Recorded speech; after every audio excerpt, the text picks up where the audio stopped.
I just watched a Kevin Samuel video, and there are some of you who I have already told about Kevin Samuels, so I'm not going to get into it. The best thing is just go and search for his name, Kevin Samuels.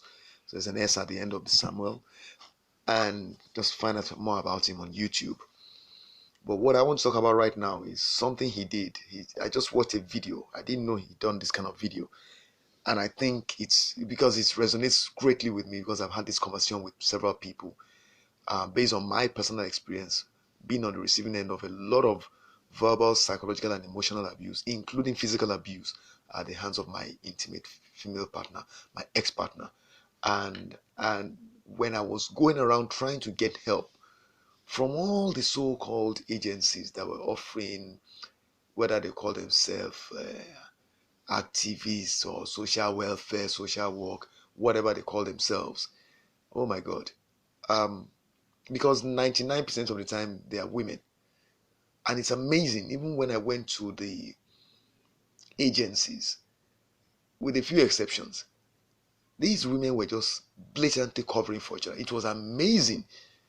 At the same time, extremely painful to hear and see the way they shamelessly made efforts to cover for themselves. It was like there was this unspoken rule that once they found out you came to complain about a quote-unquote fellow woman, they would just double down, double back, and gang up, to just find a way to minimize whatever it is you were saying was being done to you. So Kevin Samuel made 2 points.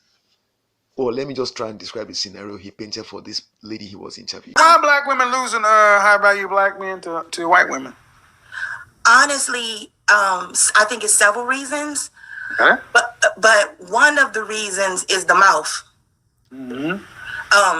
A lot of black women, I'm not going to say all because I know some who are not, Mm-hmm. but a lot are very rude and mean and disrespectful. Uh-oh. Well, why do you think that is? Because of how they were raised. Well, the women that you see are rude and disrespectful. Does any woman ever address these women in public while they're being rude and disrespectful? I've never seen it. So a man can't do anything about it because if he did, he'd go to jail. Right. Yeah, he can't hit her. No, but Can't do it. I mean, he can't even ask her, to respect. But that's a weak position. Yeah. I mean, like you asking a child to stop cursing you out. Right. I mean, that's the way it can't. It's just gonna get worse. Right. So my thing is, why don't you? You can't do any of that. Like I said, like even if you try to do it from a diplomatic standpoint, you're just like, hey, I mean, the biggest thing, you just remove your presence. And if you got a woman that's like that, that's what she's describing, you can remove your presence, but then she'll take it as a personal challenge too to get even more violent. So if you're trying to tell her, don't talk to me like that, trying to be diplomatic, hey, when you're ready to talk, get back with me on that. It just makes it worse because the goal is to get an emotional response. And the fact that that you have Zaddy and the state to back you up in all your endeavors that include destroying the black man, you're perfectly fine. You ladies start addressing each other when you see women abusing men in public? Well, I did address one lady, but she doesn't listen. So it's like they don't want, this particular person doesn't want to listen. Right. So was this in public or was it at someone's house? It's my mother. Oh, she does it to who? She used to do it to my dad. Okay. Well, I'm talking about out in public because your father, your mother in their house, that's private property. But if you saw a man in public abusing a woman, would you just walk by or would you call the police? I would call the police. Okay, then why don't you call the police on black women when they do it to black men? Well, because if I call the police just because somebody was verbally abusing. Whoa. I said abusive. I didn't make a distinction. Oh, you mean, I would. Oh, but you see, no, but you're going to say if you call the police because somebody is being rude, then what?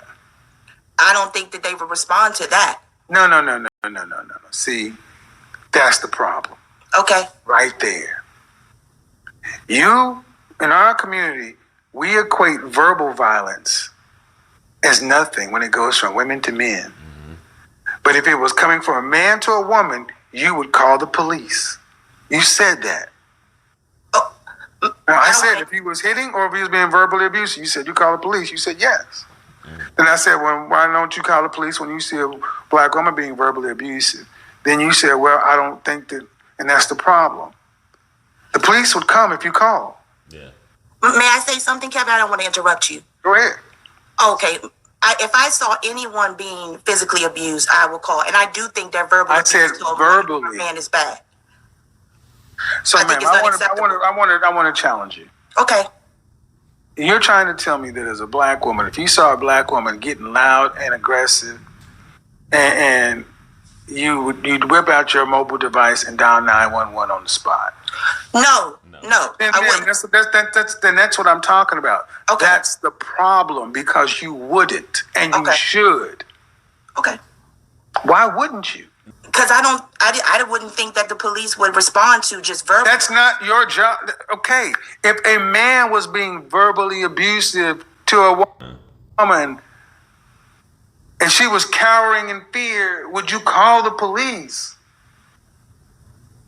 Yes. Then what's the difference? I see what you're saying. There's no difference. The difference is you. That's the difference. You think a man could take it. You don't think the police would come, and that's not your job. Your job is to make the call. You're right. There's a person being abused at Lenox Mall. Send the police. But you ladies cover for each other. So by the time it gets to your home with your dad, your mother has went through this world with enough women like you not checking her. Enough women like you not calling on her. So they're comfortable doing it. There are videos right now with women talking about men being violent and the patriarchy doing it, and it's juxtaposed with women abusing men in public. Right. Exactly. You're correct. So a woman gets mad enough, it don't matter where she's at. She can be in public.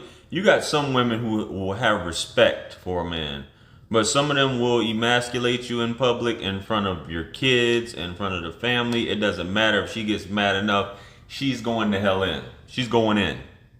And she don't give a damn at the end of the day. Think about what I'm saying. Your initial response is, if I saw a black woman being verbally abused to a black man, I wouldn't call. That should bother you. That should really bother you. That is your knee-jerk response. You're correct. Do you have any children? No, sir. Well, if you had a son, you want somebody to call for him. Yes. And then you start calling for other people's son. I will. Have a good day. Bye-bye. Bye. Bye-bye. Yeah, I mean, ladies, y'all are going to have to start calling. Y'all are going to have to start checking women. That's right. And see, let me go back to something I said earlier. You can't say go back to something I said earlier. You can't love what you don't acknowledge exists. If you can't say you love black men, but you cannot acknowledge that their humanity exists by you allowing them to be abused in your presence. Right. Again, if a black man was being physically abusive to a black woman, you call. If a black man was being verbally abused to a black woman, you call. But if a black woman is being verbally abused to a black man, it ain't my business. You got to call. I think we become desensitized to female violence. Desensitized, and it's perfectly acceptable is the other part of it. We even make jokes. Jokes are made about it. Women joke about it all the time. Your hand. If you have a disagreement or a conflict, raise your hand on the Zoom call. I think we become desensitized to female violence. We just write it off as no big deal. Right. You know, well, he can handle it. He's a man. He's tough. Or actually, what we do more than anything else is women just kind of get up out of there. They're like, I don't want to be around here. And honestly, if I call and say something on her, then I got to deal with her. Mm-hmm. Y'all scared of each other. I have gone to somebody who was and in a position of authority in the government, in a department that was specifically created to help the vulnerable, the needy, people who were struggling to find help, to help them with um, fighting for their rights. And I told this person what's one other woman, another area of the service, had said to me, which was basically that you don't have any kids. Do you know you don't have any kids? In my language, she has said that to me and told me to go and get married to somebody else and forget about the kids I had with this individual that I was having a problem with. And I consider that I consider it a very irresponsible statement to come from somebody I was supposed to get help from, because I was referred to her. I didn't just walk into her office. I was given a referral letter to her to help me get access to my kids. At that time, I have access to my kids now. I relate with them freely, no problem. But at that time, I hadn't been able to break through to get access in that manner. And this lady was telling me it was too far gone. There was nothing I could do. I should go and marry somebody else and have another child and raise the child that would give me respect, and that these ones were too far gone. I had allowed them to be given different names. And I was looking at her and saying to myself, this person is supposed to be working as a social welfare, as a social worker, a social worker. I couldn't believe my ears. And I tell you, I've spoken with barristers at law, female. I've spoken with people who are in position of directors, assistant directors, teachers. The way they are all mothers. All these people I'm talking about, these were, without exception, they were all parents. They were people that had kids, they had husbands, and they would always cover for this woman. It was crazy looking at it, and I asked myself, if I was not mentally strong, I would have chosen suicide. That's the truth. Looking back, I realize it. But I was also somebody that I've always been somebody I will not just accept defeat, especially when I know I'm being cheated. I know what is being done to me is unfair. That drives me. And that was what drove me till I found. Basically, I just called people out on their bullshit. I just called them out. And I called them out in a very public way. I made it clear to them that I will not. See, I told them, I will call you out for what you're doing. And I did for some of them. Now, so like I said, Kevin was pointing out to this woman that, look, you women cover for each other. You see something that's been done that is wrong by a fellow woman, because it's been done to a man, you think there's nothing wrong with it. So he then asked her, and I'm going to ask you, listening to me, think about it too, because it applies to you. He said, would you want people to stand by and watch your son being verbally abused by his partner? The woman said no. Say, now you see now. When it's personal, you know how it feels. So the thing is, you watch somebody, then it told that, then go out there and begin to make calls to help protect somebody else's son when you see him being subjected to verbal and psychological and emotional abuse. Now, funny enough, there have been so many people that have talked about this. The fact that you will see these women, especially black women, they have no respect. Once they feel they're angry, there is nothing they cannot say with their mouths. There is no place they cannot say it. There's nobody they cannot say it to. It's amazing to see that these same people will then turn around and go into a house of worship and be the ones trying to even lead the worship session. These people that have no control over their mouths and their emotions. Anyway, the point I am trying to make with this recording is that we have to challenge women to be more accountable for their actions. We have to challenge women to begin to call one another out, because you see, it is only women that can call women to order. If you as the man is trying to do it, already she's suspecting you. There's no way she's not going to listen to you. It's only going to get worse. The only people that can stop them are fellow women. By the time the fellow woman is telling her, madam, this is wrong, then she's forced to listen, because normally those are the people that should support her, and if they're not supporting her, then that weakens her position, so she cannot continue. Women need to make it clear to other women that they will not watch them misbehave in this manner. The problem is, will these women have the courage to do it? We don't know, but we'll continue to challenge them to do it, because that's the only way we're going to get rid of this bad habit that women of this so-called modern women have. They are just like train wrecks waiting to happen. They are prepared to destroy anything to have what they want. and we cannot afford to let that happen anymore. So, as I said, this is a challenge to you. If you know any woman, probably you want to get her to watch Kevin Samuels, understand what is being said. Men are waking up. Men are going their own way. And the sooner the women realize it, the better, because not every man will accept to be disrespected. Not every man will accept to be emasculated. Not every man will accept to be buffoonized. I want you to understand this is not about a case of men versus women or women versus men, because every single one of us, we all have a male or female love. Because of that, it doesn't make any sense to take sides. We should just get people to do the right thing. And that's what I find a lot of people are missing.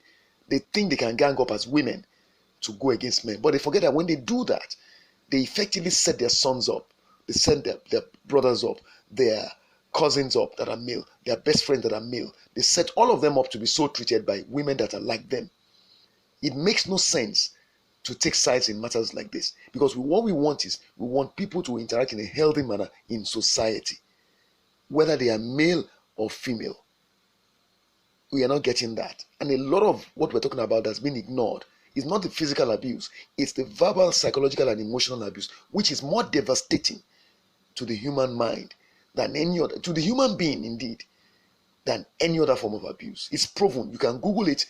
Research experts in this field, mental health, have said it. Verbal, psychological, and emotional abuse can be much more damaging than physical abuse. And yet, you find that black women continue to indulge in this naughty habit. Listen to the message, the full message, and understand what I'm saying, and why we need black women to begin to challenge themselves to stop this unruly and abusive behavior, and also to begin to hold one another accountable and stop covering up for one another. It's not helping the society, and they are the mothers. They are the ones that build society. They are the ones that are the first teachers of the children that are brought into the society, and they are failing us. Not all of them, but a great majority of them. In an effort to live this modern lifestyle, they are giving up their primary duties, and it's hurting everybody. We need that to change. Please listen to the full message.